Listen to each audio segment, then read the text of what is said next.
ឥឡូវនេះខ្ញុំមកធ្វើវីដេអូមួយដោយសារឃើញថា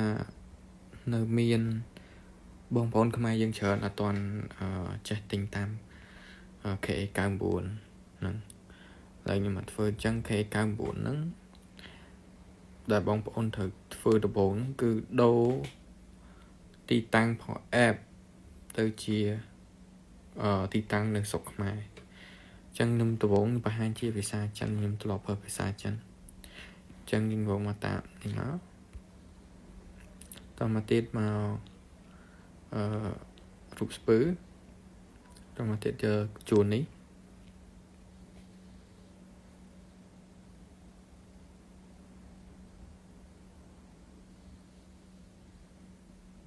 ចឹងលើខាងលើគេនេះ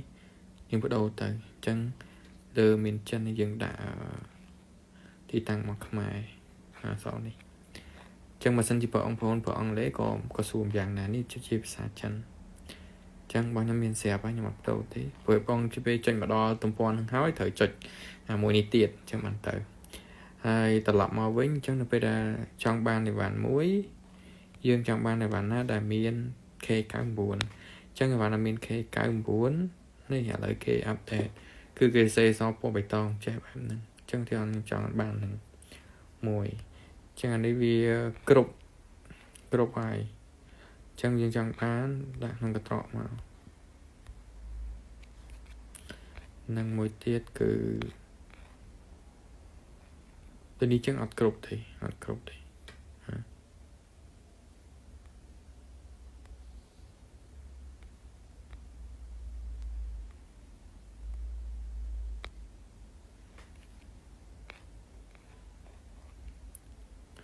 ហើយទៀតថារ៉ូបនេះមួយទៀតចុះអត់គ្រប់ទេ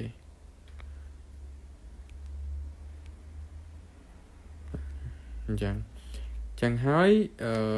នេះរូបឡាននេះរូបឡានហ្នឹងវាមានអីវ៉ាន់ច្រើនចឹងយើងចង់បានយើងមកក្នុងកត្រកមកយើងឃើញមានអីវ៉ាន់ច្រើនខុសគ្នាអញ្ចឹងអានេះវាហាងពីរខុសគ្នាមែនតើយើងយើងចុចមកទៅវាលើសពី99មានថាយើងបាន free duck ហើយចុចបង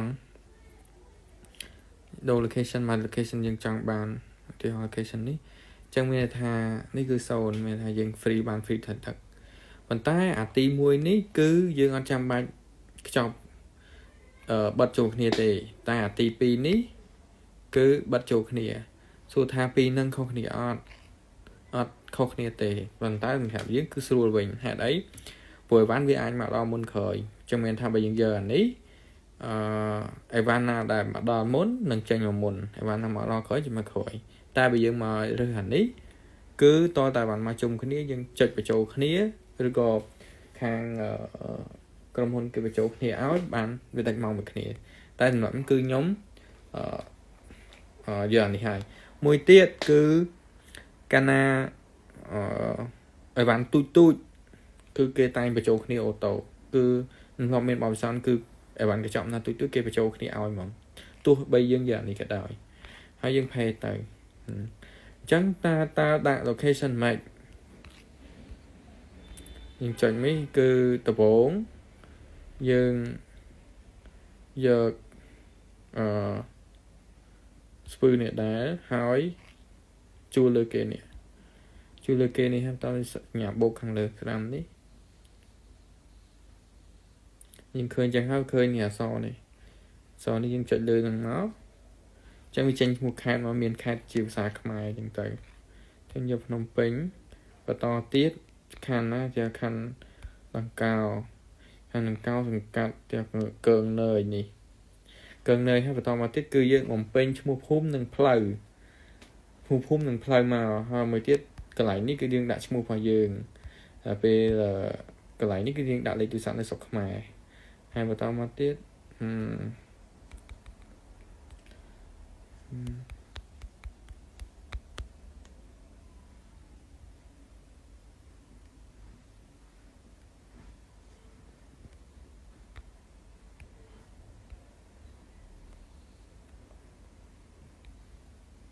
ផ្លូវនេះយើងដាក់ឈ្មោះផ្លូវមកគេហៅថា street 12ចុះ